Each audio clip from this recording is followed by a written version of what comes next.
ஓம் முருகா போற்றி. ஓம் சரவணபவ. அன்பு குழந்தையே, நீயும் நானும் சொந்த பந்தம். நம்முடைய தொடரும் பந்தம் எப்பொழுதும் ஜென்ம ஜென்மமாக தொடர்ந்து கொண்டே இருக்க வேண்டும் என்றால் உன்னுடைய அப்பாவை நீ முழுமையாக நம்ப வேண்டும்.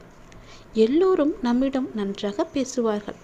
ஆனால் வழித்துணையாக பக்க பலமாக இருக்கச் சொன்னால் உன்னை விட்டு விலகி விடுவார்கள்.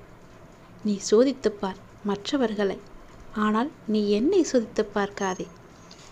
நான் ஒருவன்தான் உனக்கு பக்க பலமாக வழி துணையாக கடைசி வரை வரக்கூடியவன். என்னை நம்பு. என்னை நீ சோதித்து பார்க்க வேண்டாம்.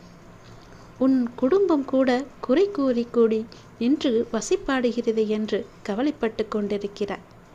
நீ முழுமையாக நம்பும் உன் குடும்பமே உன்னை குறை கூறி கொண்டிருக்கிறது. அதை நீ கவனித்தாயா? உன் முதுகுக்கு பின்னால் பேசக்கூடியவர்கள்தான் உனக்கு முன்பாக நிறைய பேர் இருக்கின்றனர். உன்னை சுற்றியும் இருந்து கொண்டிருக்கின்றனர். கவலைப்படாதே, கலங்காதே. உன் சங்கடங்கள், உன் கஷ்டங்கள் கால் தூசிதான், கடந்து செல்லும். என்னுடைய அருள் உனக்கு இருந்தால் உன் வாழ்க்கை நிச்சயம் மாறும். ஒரு நாள் உன் மனம் நிறைந்த வாழ்க்கை உனக்கு கிடைக்கும். நான் காப்பாற்றுகிறேன். உன்னை சுற்றியுள்ளவர்களை பற்றி நீ கவலைப்படாதே. உன்னை புரிந்து கொள்ளாமல் உனக்கு எதிராக ஏதேனும் செய்து உனக்கு அவ்வப்போது மனவேதனையை தருபவர்கள் விரைவில் மாறுவார்கள். நீ அதனையே நினைத்து கொண்டு வருத்தப்பட்டு கொண்டிருக்காதே. பின்னால் வருவதை நினைத்து இந்த நாளை நீ இழந்து விடாதே.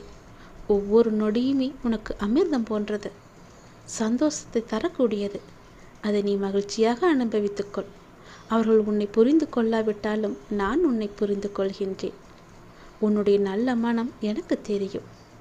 நான் என்னும் அகங்காரத்தில் இருப்பவர்கள் ஒரு நாள் அதனை உணர்ந்து உன்னிடம் வந்து தங்கள் தவறுகளை எல்லாம் சொல்லி மன்னிப்பு கேட்பார்கள். அந்த நாள் கூடிய விரைவாக வரப்போகின்றது. உன்னுடைய தவறு தவறு என்று சொல்லியவர்கள் எல்லாம் உன்னை கை தூக்கி கும்பிடப் போகிறார்கள்.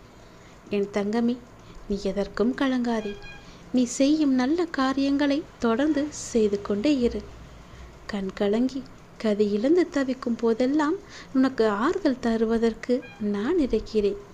என்னுடைய ஒற்றை மந்திரத்தை மட்டும், என்னுடைய நாமத்தை மட்டும் நீ சொல்லிக்கொண்டே வா. உன்னுடைய கஷ்டங்கள், கவலைகள், குழப்பங்கள் எல்லாமே உடனே நீங்கிவிடும். அப்பா இருக்க எனக்கு என்ன பயம் என்று சொல்லிக்கொண்டே இரு. நான் உனக்கு எப்பொழுதுமே துணை இருப்பேன். உன்னை சுற்றி உள்ளவர்களை நான் பார்த்து கொள்கிறேன். எப்பொழுதும் போல் நீ அவர்களிடம் சகஜமாக பழகு. எதையும் காட்டிக்கொள்ளாதே. அப்பா இருக்கிறேனே, நான் பார்த்து கொள்கிறேன். நல்லது உனக்கு நடந்து கொண்டே இருக்கும்.